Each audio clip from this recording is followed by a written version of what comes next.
Hi hello friends, welcome back to Angel దారు.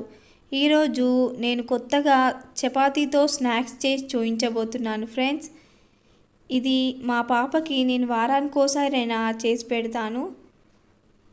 తప్పకుండా మీరు కూడా ట్రై చేయండి. చపాతీ అనేవి పడేయకుండా ఇలా స్నాక్స్ చేసి పెట్టండి పిల్లలకి. చపాతీ తినని పిల్లలకి ఇలా చేసి పెట్టారంటే చపాతీ తప్పకుండా తింటారు.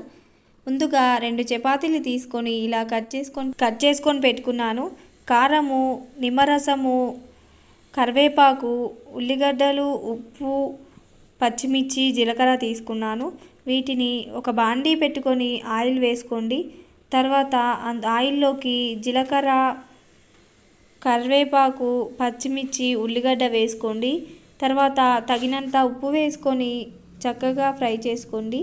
ఇది అంతా గోల్డెన్ కలర్ వచ్చే వరకు ఫ్రై చేసుకోండి. ఉల్లిగడ్డలు ఇలా గోల్డెన్ కలర్ వచ్చిన తర్వాత ఇందులోకి 1/2 టీ స్పూన్ పసుపు వేసుకొని ఫ్రై చేసుకోండి. ఇందులోకి 1/2 టీ స్పూన్ కారం వేసేసుకోండి. మీరు కనుక కారం ప్లేస్లో మిరియాల పౌడర్ కూడా యూజ్ చేయొచ్చండి.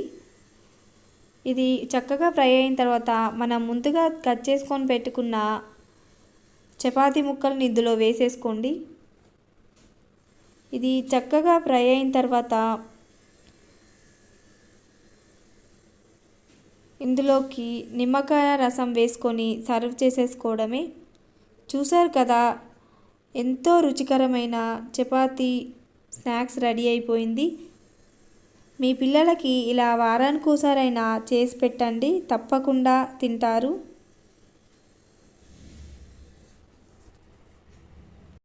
నా రెసిపీ కనుక మీరు ఫస్ట్ టైం చూస్తున్నట్టయితే తప్పకుండా లైక్ చేయండి, షేర్ చేయండి, సబ్స్క్రైబ్ చేయండి. Okay friends, bye.